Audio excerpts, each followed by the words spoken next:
చంద్రబాబు వెన్నుపోటుకు 2 ఏళ్లు అనే పేరుతో పేదపుడి మండలంలో వైఎస్ఆర్సీపీ నాయకులు భారీ నిరసన కార్యక్రమాన్ని చేపట్టారు.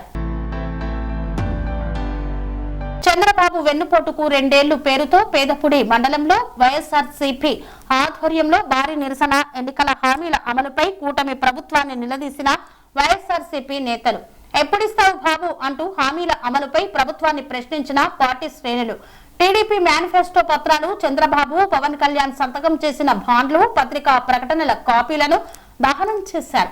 ప్రజలను మోసం చేసిన కూటమి ప్రభుత్వానికి ప్రజాక్షేత్రంలో గుణపాఠం చెప్తామని హెచ్చరిక జారీ చేశారు.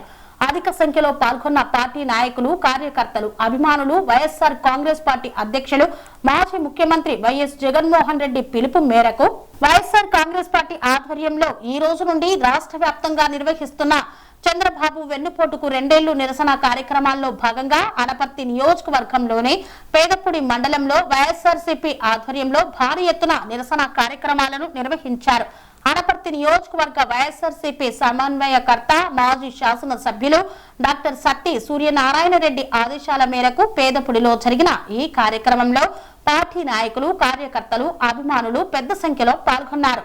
ఈ రోజు రాష్ట్ర వ్యాప్తంగా కూటమి ప్రభుత్వం వచ్చి 2 ఏళ్ల సందర్భంగా మా నాయకుడు జగన్మోహన్ రెడ్డి గారి పిలుపు మేరకు ఇక్కడ అనపర్తి నియోజకవర్గం మాజీ శాసనసభ్యులు డాక్టర్ సత్తి సూర్యనారాయణ రెడ్డి గారి ఆధ్వర్యంలో వారి ఆదేశాల మేరకు 4 మండలాల్లో ఈరోజు ఈ సూపర్ 6 అమల మీద, ఈ హామీలు ఇచ్చిన అమల మీద నిరసన తెలియజేస్తూ ఇక్కడ ధర్నా చేస్తున్నాం. ఇందులో భాగంగానే ఈ గవర్నమెంట్ వచ్చి 2 సంవత్సరాలు అయింది, కానీ ఏ ఒక్కళ్ళ ప్రజలు సుఖంగా లేరు. ఎందుకంటే గతంలో జగన్మోహన్ రెడ్డి గారు అన్న సంక్షేమ పథకాలు అమలు చేశారు. ఆయన అన్న డేట్ ప్రకారం సంక్షేమ పథకాలన్నీ ఏత్తం జరిగేది. ఇప్పుడు ఈయన నిమ్మల రామనాయుడు గారు అనేవారు, మీ ఒక ఆడపిల్ల అంటే మీకు 15 ఏళ్ళు, మీకు 15 ఏళ్ళు, మీకు 15 ఏళ్ళు, ఒక 15 ఏళ్ళు కూడా రావట్లేదు. అప్పుడే 2 సంవత్సరాలు గడిచిపోయింది. వీళ్ళ ప్రతి దాంట్లోని కొరత పెట్టడానికే చూస్తున్నారు, రూల్స్ పెట్టి ఏడాదిలాగా తీసేయడానికి. ఇంకా ప్రతి సంవత్సరం మేము వితంతు పెన్షన్లు, విడో పెన్షన్స్ అన్ని ఇచ్చేవారు. రాజశేఖర రెడ్డి గారు ఉండగానే జగన్మోహన్ రెడ్డి గారు వచ్చాక కూడా అనేక పెన్షన్లు ఇవ్వడం జరిగింది. ఇప్పటికి ఈ 2 సంవత్సరాల్లో కూటమి ప్రభుత్వం వచ్చాక ఒక పెన్షన్ కూడా ఇవ్వలేదు.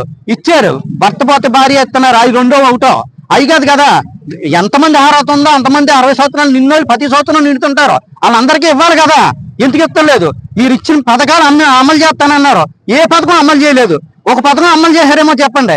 మీరు సంక్షేమం అన్నారు, లేనిపోయిన హామీలన్నీ ఇచ్చి అధికారంలోకి వచ్చారు. ఇప్పుడు మీరన్నీ తీసుకెళ్లి అమరావతిలో పెడుతున్నారు, డబ్బు అంతా తీసుకెళ్లి అమరావతిని డెవలప్ చేయడానికే చూస్తున్నారు తప్ప ఇక్కడ ప్రజలకి ఏం చేయాలి అన్నది ఆలోచించలేదు. మా జగన్మోహన్ రెడ్డి గారు అధికారంలో ఉండగా పేదల పొట్ట నింపడానికి వాళ్ళకి ఏది అవసరమో అదే చూశారు. ఒక జగనన్న కాలనీ ఏమన్నా ఇల్లు కట్టించారు జగనన్న కాలనీగా, అలాగే పెన్షన్ లేని వాళ్ళకి పెన్షన్ ఇచ్చారు, ఇళ్ల స్థలం లేని వాళ్ళకి ఇళ్ల స్థలం ఇచ్చారు. ఆ ఇళ్ల స్థలాలు కూడా ఇప్పుడు కొన్ని తీసేసుకుని మీరు అమ్మేస్తున్నారు. ఇంత దుర్మార్గమైన చర్య ఎక్కడైనా ఉందా? ఈ రాష్ట్రంలోనే ఉంది. ఈ రాష్ట్రంలోనే కూటమి నాయకులు ఒకడొకటి చెప్తాడు, ఒకరికొకరు సంబంధం లేదు.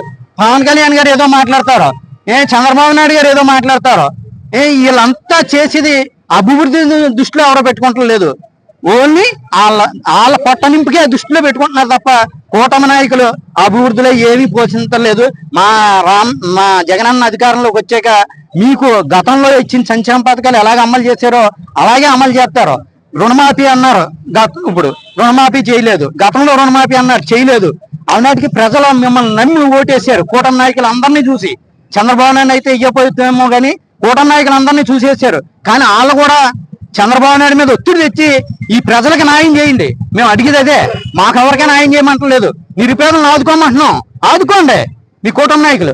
ఈ రాక్షస పాలనకి సమరగీతం ఇంకా 3 సంవత్సరాల దగ్గరలో ఉంది. 2 సంవత్సరాలే, 1 సంవత్సరం ఎలక్షన్ ఆడవాళ్ళని ఉంటాం. కాబట్టి త్వరలో మా జగన్ గారు, మా డాక్టర్ గారు ఎమ్మెల్యేగా అయ్యి ఇక్కడ మళ్ళీ అనేక సంక్షేమ కార్యక్రమాలు చేపడతారని తెలియజేసుకుంటూ ఈ రోజు డాక్టర్ గారు ఆదేశాల మేరకు ఇక్కడ ఇంతమంది పెదపూడి మండలంలో స్వచ్ఛందంగా వచ్చినందుకు ప్రతి వైఎస్ఆర్ కుటుంబ సభ్యులకు నా ఉదయపూర్వక నమస్కారాలు తెలియజేస్తున్నాను. ఆంధ్రప్రదేశ్ రాష్ట్రంలో ఈ రాక్షస పాలన ప్రారంభమై 2 సంవత్సరాలు గడిచింది. మరి 2 సంవత్సరాల్లో కూటమి ప్రభుత్వం ఏదైతే ప్రజలకు చేస్తానని చెప్పి మోసపూరిత వాగ్దానాలతో ప్రభుత్వాన్ని ఏర్పాటు చేసిందో ఏ ఒక్క వాగ్దానాన్ని కూడా అమలు చేయలేదు. సరికదా ఏ అయితే జగన్మోహన్ రెడ్డి గారు ఈ పేద ప్రజలకి సంక్షేమ పథకాలు అందించారో అవన్నీ కూడా పూర్తిగా రద్దు చేయడం జరిగింది. మరి అమ్మఒడి అన్నారు, ప్రతి కుటుంబంలో ఉన్నటువంటి నీకు 15,000 నీకు 15,000 నీకు 15,000 అని చెప్పి డప్పు కొట్టి మరి అధికారంలోకి వచ్చినటువంటి ప్రభుత్వం అమ్మఒడి ఎగ్గొట్టింది. మరి బాబు వస్తే జాబ్ గ్యారంటీ అన్నారు. జాబ్ గ్యారంటీ ఎవరికంటే వారి తొత్తులకు ఇవాళ డిఎస్సి పోస్టులు కూడా అమ్ముకున్నటువంటి అసలు నిస్సుగ్గుగా భారతదేశ చరిత్రలోనే ఎప్పుడూ కూడా జరిగినటువంటి డిఎస్సి పోస్టుల అమ్మకం చాలా నిస్సిగ్గుగా వాళ్ళు మరి ఒప్పుకోవడం జరుగుతుంది. అధికారులు కానివ్వండి, నాయకులు కానివ్వండి, ఎక్కడ కూడా ఈ రోజుకి ఒక్క పెన్షన్కు సంబంధించిన అప్లికేషన్ కూడా తీసుకోలేదు. కొత్త పెన్షన్ ఇవ్వడం మాట ఉండి కొత్త పెన్షన్ ఇవ్వడం మర్చిపోయి పాత పెన్షన్లని 2 లక్షల పెన్షన్లు కట్ చేయడం జరిగింది.